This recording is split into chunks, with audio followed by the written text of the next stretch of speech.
عشران حاموشن سنة تدالو على توزين حيزلكم متيلخو بقدام النت أرأست زينا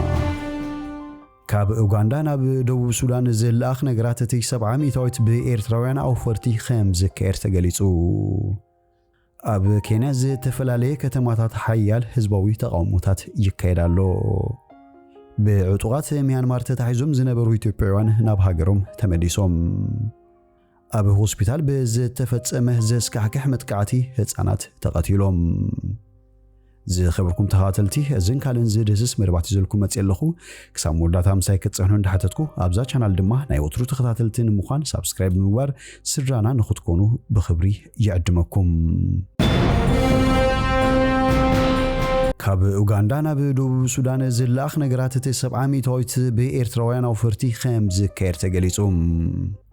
إيرتراويان أو فرتي أب كتبا أوغندا زجبرو زلوا أبركتو أزيو زي مسجن مخانو حلافيت دحنة وفريت هاجر كونن الإيديتينا كلمة حبيرام أتا أوغندا يتبع السلطان أبتاجر مسزلو إيرتراويان أو فرتي بعشرة شمونت سنة أبز كيدو تركب بريزيدنت موسيفيني بذهب النات إزاز مسرت أب كتبا أوغندا أبركتو هن زجبرون أي وصا زيجاتات قدياتهم بزي انكفات كسادتن أبز تدليو سبات كيودكو إنا نتسعر زلنا إلام سلام دحنة وفرق أندر وقاحي مخانو زخاخر تابع السلطان أب أوغندا كابزي زحلفة لليسر عامتات كونات زي مهلاو بحجون وحسنة تهاجر زد تحلوه مسمخانو ناو فرتي زد توابع كوينا كم اتغتسل تغيسام إيرتراويان أب أوغندا زكايرو وزلو وفري النعبين الناس فهن ممتو كم زحقوصون دقيما قليتام نا إيرتراويان أو فرتي وكيلو كالز اسمع إزرا قبرو نقص بوغنو أب كالا هاجرات زركو إيرتراويان أو فرتي ناب أوغندا خمتسو كانت تبابعو منا خمز بلت أبساب غازيتا نيو فيجن حبيروم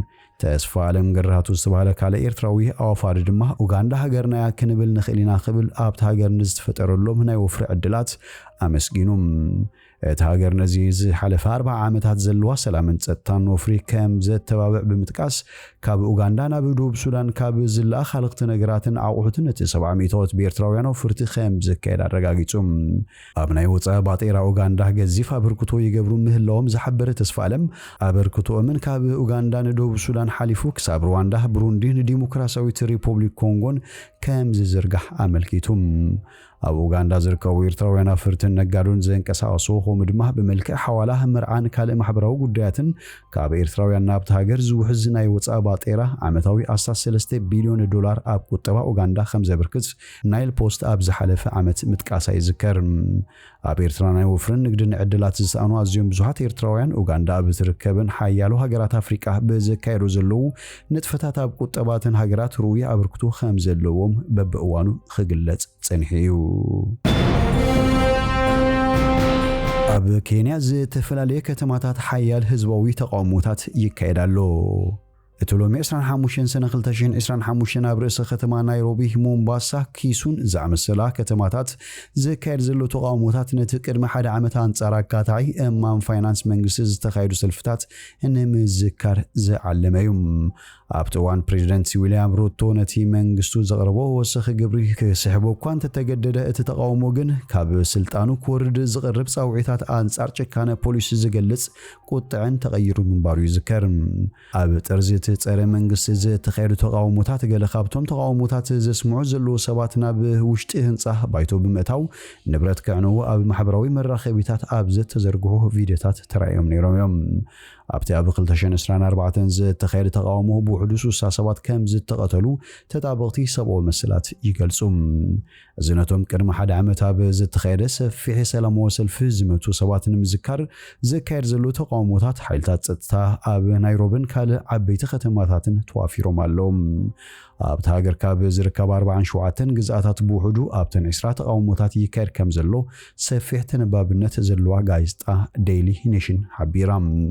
ኣብተን ተቃውሞታት ዘእንግዳ ዘለዋ ከተማታት ድማ ፖሊስ ሰልፈኛታት ንምብታን ዘንብዕ ጋዝ እናተጠቀመ ይርከብ መንግስቲ መደበራት ቴሌቪዥን ሬድዮንን እውን ቀጥታዊ ሽፋን ከቋርጻ ተዓዚዘን ኣለዋ በሰንክቲ ሓድሽ የዘይምርጋ ድማ ኣብ ማእከልታ ከተማ ብዙሓት ኣብያተ ትምህርትን ትካላት ንግድን ተዓጺን ይርከባ ፖሊስ ገለ ካብቶም ተቃውሞ ዘስምዑ ዘለዉ ሰልፈኛታት ናብ ቤት ጽሕፈት ፕሬዝደንት ባይቶን ከያቱ መጠንቀቕታ ሂቡሎም ፕሬዝደንት ኬንያ ዊልያም ሩቶ ፖሊስ ውሕስነት ከንግሱን ህይወት ክከላኸሉን ትዕዛዝ ኣሕሊፉሎም ሲቲዘን ቲቪ ዝተባህለ ማዕከን ዜናት ሃገር ዘካፈሎ ቪድዮ ኣባላት ባይቶ ብሃውሪ ካብ ፓርላማ ክወጹ ዘርእዮም ቶም ተቃውምቲ ድማ ነቲ ብፖሊስ ዝካየድ ዘሎ ጻዕርታት ደፊኦም ናብ ባይቶ ክበጽሑ ዝዓለሙ ይመስሉም ነዚ ምፍጻም ግን ንስልጣን ፕሬዝደንት ዊልያም ሩቶ ቀጥታዊ ብድሆ ተገይሩ እዩ ዝርአ መንበር ገዛት ፕሬዝደንት ልዑል ሓለዋ ዝግበረሉ ኮይኑ ፍቃድ ዘይብሎም ሰባት ከኣቱ ኣይፍቀደሎምን እዮም ሰመዚ ድሮ ሰልፈኛታት ጥሒሶም ከኣቱ ንምክልኻል ዝኾነ ይኹን ስጉምቲ ከም ዝወስዱ ጽኑዕ መጠንቀቕታታት ሂብዎም ኣሎም ኣብ ዘዋን ዝባይቶ ቤተ መንግስትን ዝኾነ ይኹን ምጥሓስ ከየጋጥም ሓያል ሓለዋ እናተገበረሉ ይርከብ ገለ ካብቶም ናብ ባይቶ ንምእታው ዝጽውዑ ዘለዉ ሰባትን ጠበቃ ሚጉና እቲ ቤተ መንግስቲ ንብረት ህዝቢ ምዃኑ ይገልጽ ሚጉና በማሕበራዊ መራኸቢታት ንብረትና ካብ ምቁጽጻር ዝዓክተና የለን ብምባል ፕሬዝደንት ሩቶ ንቤተ መንግስቲ ከም ዘይውንኖ ይምጉት ካብ ርእሰ ከተማ ናይሮቢ 63 ኪሎሜትር ርሕቃ ኣብ ትርከብ ከተማ ማቻኮስ ሓደ ሰብ ብጥይት ከም ዝተቀተለ ዝገልጹ ጸብጻባቱን ይግልቀሉለው በተወሳኺ ፖሊስ ብዝተተኮሰ ጥይት ዝተጎድኡ ሓያሉ ሰባት ኣብ ናይሮቢ ናብ ዝርከብ ቀንዲ ሆስፒታል ከም ዝተወስዱ ይግለጻሎም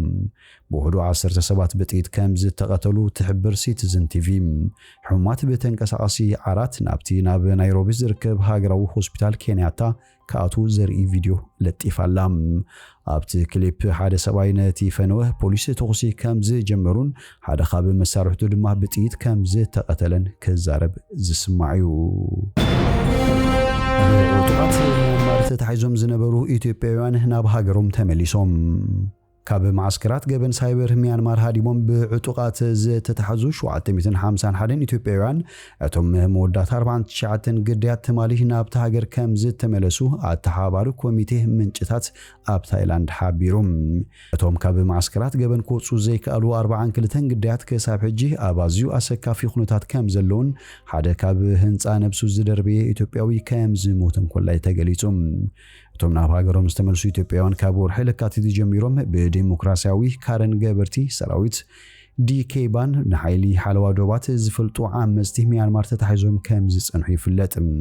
እቶም ኢትዮጵያውያን ምስ ካብ ካልኦት ሃገራት ዝመጹ ዜጋታት ኮይኖም ካብቲ ጉዱድ ሸቃሎ ኮይኖም ተታሒዞምሉ ዝነበሩ ማዕስከራት ገበን ሳይበር ምስ ሃደሙ በቶም ዕጡቃትዮም ተታሒዞም ኢትዮጵያውያን ናብ ማዕስከራት ዝኣቱ ጽቡቕ ገንዘብ ከም ዝህቡ ምብጻዓት ኣትሎም ናብ ታይላንድ ምስ ተወሰዱ ድሕሪኡ ድማ ኣብ ሚያንማር ዝርከቡ ገበነኛታት ጉጅለታት እዮም ተሸይጦም ኣብ ማዕስከራት ምትላል ክፍጽሙ ተገዲዶም ዝተፈላልዩ ናይ ስቅያት ተግባራቱን ይፍጽሙ ነይሮም እዮም ኣብ ቶኪዮን ጃፓን ኒው ዴልሂ ህንድን ዝርከባ ኤምባሲታት ከሙን ኣብ ጎረቤት ሃገር ታይላንድ ዝርከባ ዘይመንግስታውያን ትካላት ግዳያት ካብቶም ዕጡቃት ንምድሓን ብሓባር ይሰርሓለዋ በክልቲኡ ዕጡቃት ዝተታሕዙ 751 ኢትዮጵያውያን ናብ ሃገሮም ምምላስ ኣብ ወርሒ ሚያዝያ እዩ ጀሚሮም ኣብ ዝሓለፉ ክልተ ኣዋርሒ ኢትዮጵያውያን ካብ ሚያንማር ናብ ታይላንድ ምስ ሰገሩ ኣብ ዝተፈላልዩ ጉጅለታት ተፈላልዮም ናብ ኣዲስ ኣበባ ብነፋሪት ከም ዝተሰጋገሩ ኣደንበር ኮሚቴ ስድራ ግዳያት ወይዘሮ ኣበበች ሽመልስ ገሊጻ ኣብታ ናይ መወዳእታ ጉጅለ ዝነበሩ 49 ኢትዮጵያውያን ተማልሶሉስ ሰነ 24 2025 ወጋሕታ ኣዲስ ኣበባ ኣትዮም ኣብ ሆስፒታል ብዝተፈጸመ ዘስካሕክሕ መጥቃዕቲ ህፃናት ተቐቲሎም ኣብ ሆስፒታል ሱዳን ብዝተፈጸመ ዘስካሕክሕ መጥቃዕቲ ዝበዝሑ ህፃናትን ሰብ ሞያ ጥዕናን ዝኾኑ 40 ሰባት ከም ዝተቐተሉ ዶክተር ቴድሮስ ኣድሓኖም ገሊጾም እቲ ዳይሬክተር ጀነራል በመንገዲ ኤክስ ሕሳቡ ኣብ ዘርግሑ ጽሑፍ ኣብ ጽላት ጥዕና ዝፍጸም መጥቃዕቲ ዶ ክብል ኣለዎ እዚ ክስመረሉ ዝግባእ ኢሉ እቲ መጥቃዕቲ ኣብ ምዕራባዊ ግዝኣት ኮርዶፋን ኣብ ዝርከብ ሆስፒታል አልሙጁላድ ብቀዳሚ ተፈጺሙ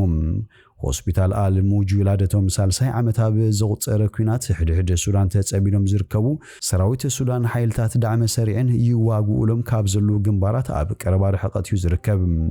ሰራዊት ዳዕመ ሰሪዕ በት መጥቃዕቲ ንሰራዊት ሱዳን ክኸሱን ከለዉ ሰራዊት ሱዳን ግና ዛጊት ዝሃቦ ምላሽ የለን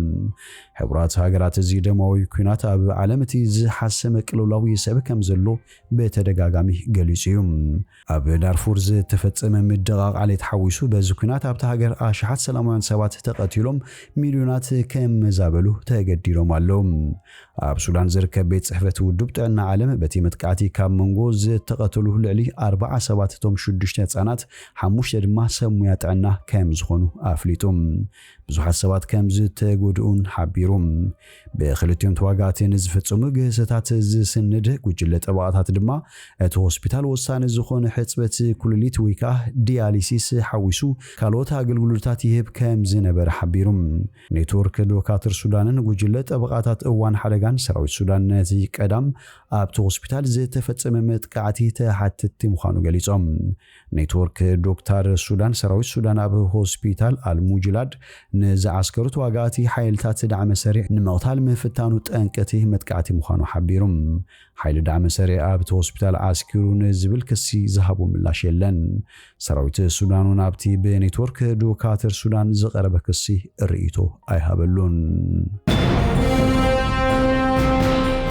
ዝኸበርኩም ተኻተልቲ ንሎሚ ዝብልናዮ መሰናዶና ኣብ ዝወዲና ኣለና ምሳና ብምጽናሕኩም ብልብነ መስግን በብዘለኹም ሰላም ተመነና